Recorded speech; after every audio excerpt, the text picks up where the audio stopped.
Pemirsa, terima kasih Anda masih terus menyaksikan Kasih Paham. Saya masih bersama dengan Mokhtar Effendi yang merupakan anggota dari pasukan UNIFIL 2010-2011. Pak Mokhtar, saya ingin membacakan pernyataan dari Menteri Luar Negeri Sugiono yang mengatakan seperti ini. Harus ada satu garansi keamanan bagi prajurit-prajurit penjaga perdamaian karena mereka menjaga perdamaian atau peacekeeping, bukan peacemaking.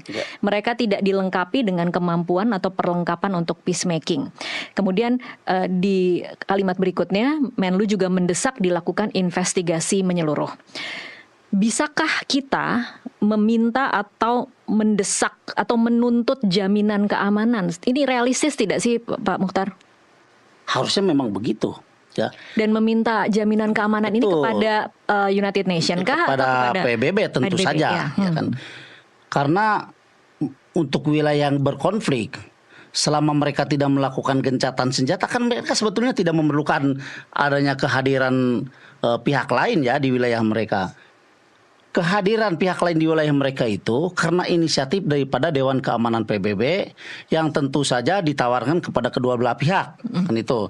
Nah, kalau kedua belah pihak sepakat untuk eksisnya ada pasukan PBB, ya semua negara yang tergabung dalam misi perdamaian dunia pasti mengirimkan pasukannya. Menurut Anda ini sudah cukupkah statement seperti ini atau seharusnya lebih keras lagi ada tuntutan atau misalnya tenggat waktu? Misalnya kalau tidak ada jaminan mendesak lagi untuk kemudian ditarik atau seperti apa? Karena memang kan wilayah itu menjadi wilayah yang tidak aman ya saat ini ya Pak Mokhtar.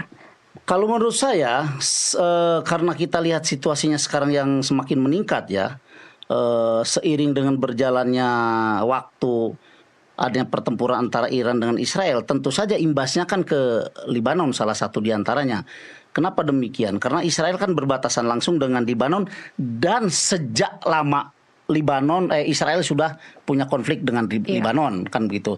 Sehingga apa yang disampaikan oleh Menteri Luar Negeri kita itu harusnya memberikan tenggat waktu kepada PBB. Tapi itu bukan berarti kita menarik sebelah pihak ya, karena kita sudah memberikan tenggat waktu. Kecuali kalau serta-merta kita tarik ya, menurut saya itu kan tidak elok juga, tidak bijak juga. Tapi menarik sendiri pun juga tidak mungkin ya Pak ya, kayaknya dengan wilayah yang serumit itu, apalagi kemarin untuk memulangkan jenazah juga tampaknya cukup rumit untuk mengurus kepulangannya. Betul. Yang tadi saya sampaikan, kalau menarik diri secara sepihak kan tidak mungkin ya. Tetapi kalau memberikan tenggat waktu kepada PBB bahwa kalau dalam jangka waktu sekian misalkan PBB tidak memberikan garansi keamanan kepada pasukan kita yang ada di UNIFIL di Lebanon dalam hal ini, ya atas izin PBB kami mohon undur diri. Baik. Kan begitu. Iya, karena setidaknya ada kata-kata bahwa kita memberikan batas waktu gitu, untuk meminta kan? jaminan. Ya, karena kan kita tidak mungkin dong mengirimkan putra-putra terbaik kita dalam kemiliteran untuk dijadikan sasaran oleh dua pihak yang bertikai. Betul. Ini garis bawah putra-putra terbaik karena ini adalah memang aset-aset generasi muda yang sudah terseleksi dari sekian ratus ribu yang tadi saya maksud. Ya, Pak, ya? Putra-putra terbaik karena mereka masuk gabung dalam PBB berdasarkan hasil seleksi yang begitu ketat kan. Gitu. Oke.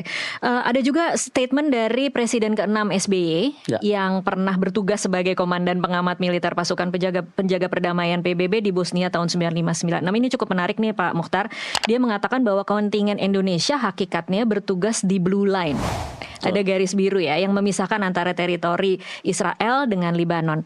Sekarang kenyataannya yang semula Blue Line sudah berada di war zone yang sehari-hari sudah pasti akan berkecamuk pertempuran. Bahkan menurut SBY ada informasi bahwa pasukan Israel itu sudah maju 7 kilometer dari Blue Line itu. Nah, kalau memang benar seperti itu tuh SOP-nya sebenarnya seperti apa kalau dari zaman Pak Mokhtar waktu itu? Kalau memang ternyata sudah berubah, mungkin zonanya bukan zona yang aman lagi untuk pasukan perdamaian, tetapi sudah berubah menjadi zona perang. Ya, itu tadi yang saya bilang bahwa dua pihak ini bisa mematuhi atau tidak mematuhi atas resolusi PBB yang sudah dibuat. Mestinya pihak UNIFIL yang menekan kepada pihak yang sudah masuk ke zona wilayah atau ke wilayah lain ya. Punyakah UNIFIL kekuatan untuk menekan dua wilayah ini? Harus dong. Resolusi itu kan sebetulnya sebuah payung hukum yang harus dilaksanakan oleh kedua belah pihak. Nah sekarang kalau katakanlah Israel sudah maju kurang lebih 7 kilo melewati Blue Line, berarti kan dia sudah masuk ke wilayah Lebanon. Iya. Sementara pos-pos kita kan ada di Blue Line. Nah, Jadi untuk melindungi anggota kita yang ada di pos-pos pengamanan itu, kalau memang Israel tidak bisa dihalau mundur, ya mau tidak mau PBB harus tarik dong pos-pos kita yang ada di Blue Line. Karena bukan lagi Blue Line kalau begitu namanya. Sudah merupakan zona perang kan itu antara kedua pihak. Gitu. Al-Adaise yang kemarin ada 3 orang lagi yang kena itu kan sangat berdekatan sekali dengan perbatasan Israel. Bahkan markas kita yang di Asid Al-Qusair itu ke perbatasan Israel itu kurang lebih sekitar, kalau ditempuh perjalanan darat ya, kurang lebih 25 sampai 30 menit deh. Saking dekatnya itu. Dan memang pos-pos kita ada di sana di Blue Line tuh. Itu ketika pasukan kita bekerja di sana, Pak Mukhtar, itu berhubungan dengan pasukan-pasukan dari negara lainkah atau memang tugasnya memang selalu berkelompok per negara atau seperti apa, Pak? Betul. Jadi masing-masing negara pada prinsipnya punya wilayah binaan masing-masing pada prinsipnya. Tetapi juga negara-negara lain tidak tidak dilarang untuk masuk ke wilayah kita selama mereka melakukan perizinan kepada kita. Contoh yang tadi saya bilang, kita dikasih 3 wilayah untuk dibina ya. Yang dimana wilayah itu merupakan pusat konsentrasinya Hizbullah. Tolin, Khabrika, dan Ashawaneh. Tentara-tentara dari kontingen lain boleh masuk wilayah itu, tetapi harus seizin daripada kontingen Indonesia. Nah kebetulan pada 2010-2011 yang menjadi pembina wilayah itu ya saya sendiri. Jadi saya hafal banget karakter wilayah itu, karena tiap hari kita memang berkomunikasi dengan mayornya ya, kalau di sana itu mungkin di sini entah bupati atau wali kota lah gitu ya. Tapi setiap wilayah itu dipimpin oleh mayor. Nah, tentara lain sehebat apapun dia tidak bisa masuk ke wilayah itu tanpa seizin pasukan kontingen dari Indonesia, dalam hal ini saya. Sehingga perizinan itu sangat penting buat semua kontingen.